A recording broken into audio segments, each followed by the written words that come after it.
এই মুহূর্তে রয়েছি বাগবাজার শ্রী শ্রী মায়ের বাড়ির সামনে, একেবারে যার চিরন্তন ধারা রয়েছে। প্রতিদিন প্রায় 400 থেকে 500 জন মানুষ এখানে মায়ের যে অন্নভোগ সেই অন্নভোগ গ্রহণ করতে আসেন এবং মন্দিরের সামনে কিন্তু তোমাকে দেখাবো যে রীতিমতো নোটিশ টাঙানো হয়েছে, বিজ্ঞপ্তি টাঙিয়ে এই মুহূর্তে কিন্তু সেই নির্দেশ দেওয়া হয়েছে যে দর্শনার্থীদের জানানো যাচ্ছে যে গ্যাসের ঘাটতিজনিত সমস্যার কারণে 8 তারিখ থেকে মায়ের বাড়িতে প্রসাদ বিতরণ অনির্দিষ্টকালের জন্য স্থগিত রাখা হচ্ছে। পরিস্থিতি স্বাভাবিক হওয়া মাত্রই পুনরায় প্রসাদ বিতরণ শুরু হবে এবং জানিয়ে দেওয়া হবে সাময়িক এই অসুবিধার জন্য আমরা আন্তরিকভাবে দুঃখিত।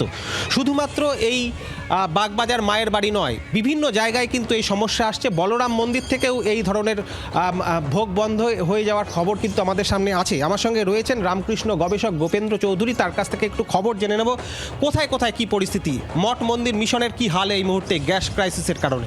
পৃথিবীব্যাপী যে গ্যাস সংকট চলছে, রামকৃষ্ণ মিশন তো তার বাইরে নয়। অতএব যেখানে বিপুল পরিমাণ মানুষ মায়ের বা এই রামকৃষ্ণ মঠ মিশনের ধারা অনুযায়ী জীবকে শিবজ্ঞানের সেবা, সেই আদর্শে মানুষ বন্যাত্রাণে যেমন সাহায্য পেয়ে থাকে, তেমন রামকৃষ্ণ মঠ মিশনের কলকাতা এবং কামারপুকুর জয়রামবাটিতে মায়ের বা ঠাকুরের প্রসাদ পাওয়ার জন্য অনেকেই দীর্ঘ প্রতীক্ষায় থাকেন। তাদের একটা নির্দিষ্ট নিয়ম আছে। তাতে এই মায়ের বাড়িতে যেখানে দাঁড়িয়ে রয়েছে এখানে 400-500 বললেন আপনিও, এবং কামারপুকুর জয়রামবাটিতে এটা পরিমাণটা অনেক বেশি, 1000, 1500, 2000 পর্যন্ত হয়। সেখানে এখনও পর্যন্ত গ্রামের দিকে কাঠের সরবরাহের জন্য তারা এখনও পর্যন্ত কন্টিনিউ করে যাচ্ছেন। বেলুড় মঠে এখনও পর্যন্ত সেরকম নোটিশ দেওয়া হয়নি। তাদের যতক্ষণ রয়েছে গ্যাস তারা কন্টিনিউ করছেন, আজ পর্যন্ত সেখানে প্রসাদ বিতরণ চলছে। কিন্তু মায়ের বাড়িতে গ্যাসের সংকলন যেহেতু রয়েছে এবং বলরাম মন্দিরে নিয়মিত প্রসাদ ডিস্ট্রিবিউট হয় না, কর্মীদের ছাড়া বাইরে যাদের অন রিকোয়েস্টে যারা প্রসাদ পেয়ে থাকে তার জন্যও 9 তারিখ থেকে প্রসাদ পাওয়ার রিকোয়েস্ট করলেও সেটি পাওয়া যাবে না বলে জানানো হয়েছে।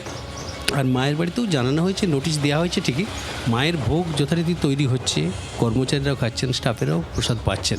কিন্তু যেহেতু বিপুল সংখ্যক মানুষ মায়ের একটু প্রসাদ পাওয়ার জন্য, এটা একটা সেন্টিমেন্টের জায়গা, মায়ের প্রসাদ পাওয়ার জন্য তারা আগ্রহী প্রকাশ করে এবং তার জন্য সকাল 9টা থেকে 9:30 পর্যন্ত লাইন ধরে তারা কুপন নিয়ে নেয় এবং 11:30 থেকে 12টার পরে প্রসাদ বিতরণ হয় এবং বসে প্রসাদ অনেকেই পান, অনেকে আবার হাতে নিয়ে যান। কিন্তু সেইটি এখন বিপুল আকারে দেওয়ার সুযোগ ঘটছে না, এই কারণে যেহেতু গ্যাসের ঘাটতি রয়েছে।